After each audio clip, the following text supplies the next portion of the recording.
Residents' committees are common to many homeless units, but at Seaforth House at Langleys in Falkirk, they decided to take this one step further.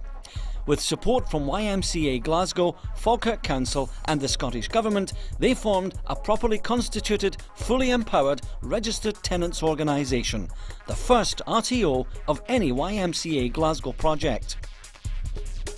They elected a committee, prepared a constitution and set up their own bank account. Since their first AGM in September 2009, they've met every month to discuss and develop the service being delivered within Seaforth House and the wider YMCA Glasgow organisation, including funding, spending and staffing. They meet the Provost and local councillors as well as their own key workers and make sure their voice is heard in decisions affecting how they live, both here and when they move on.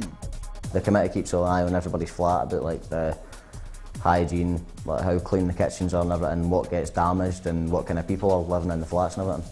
And if we see anything that's and they think's out of order or anything like that, then we go and say, and it'll get brought up at the next residents meeting, and then it all gets sorted out for there. If it wasn't for Seaforth House, when I moved in there, I was kind of low, and just through the RTO, it's totally built my confidence and built my confidence and built my confidence. I mean, I never thought I would be here speaking myself, doing these type of things. I've managed to get myself a job, my own house. I've just put my life purely into perspective, and it's got great since starting the RTO.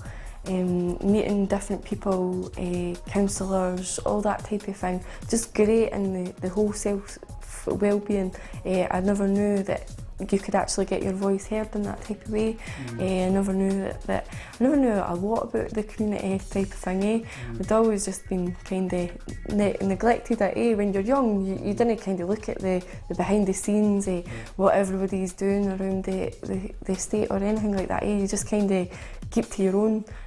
The young people of the Seaforth House Registered Tenants Organisation have used their newfound confidence to attend seminars across Scotland, carry out humanitarian work in Belarus and Russia, and, closer to home, negotiate funding for their very own patio decking and sensory garden. That team spirit and mutual trust leaves them well equipped to venture back into the wider community, find their own houses and run their own affairs.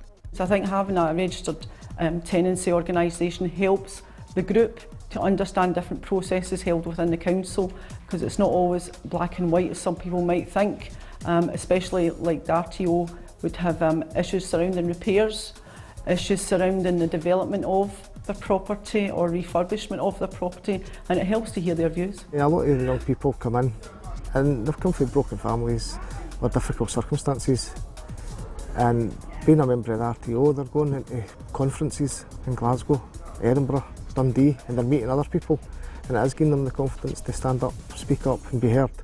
And you see them coming in and they're very quiet, shy, this is their community, and then they're leaving and they're managing to hold their own conversation, talking to MSPs and senior figures in YMCA and council. Well, I've learned to kind of speak up for anything I want, because I never used to do that. Anything that I need sorted or anything, I'll speak up about it. I'll not keep it hidden and make it get worse. After a few months or anything like that, I'll speak up and say, I want this done, or that'll be good to have this or that. Like Chairperson Kirsty, Ross is now moving out of Seaforth House and into his own flat, with his new transferable skills better trained and better prepared for the challenges ahead. In the wider community, I think the big problem is homeless.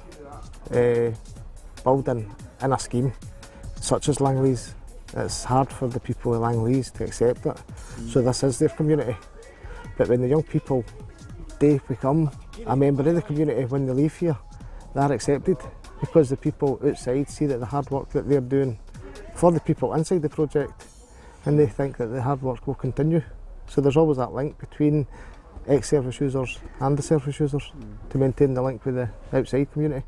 After an exhaustive inspection, Seaforth House received the Care Commission's highest award, a Level 6, for their pioneering work and their shining example of what can be achieved with the right support, regardless of age, ability, race or housing status. Also at their last AGM, YMCA Glasgow presented Seaforth House with the President's Award for providing an excellent model of giving service users a voice. Some remarkable achievements, but the message is clear and simple. If this bunch of young homeless people can do it, then anybody can do it. There's nothing to stop them. And if they need any help or advice on that, then I'm sure our young people would be more than willing to go along and talk to them about their experiences.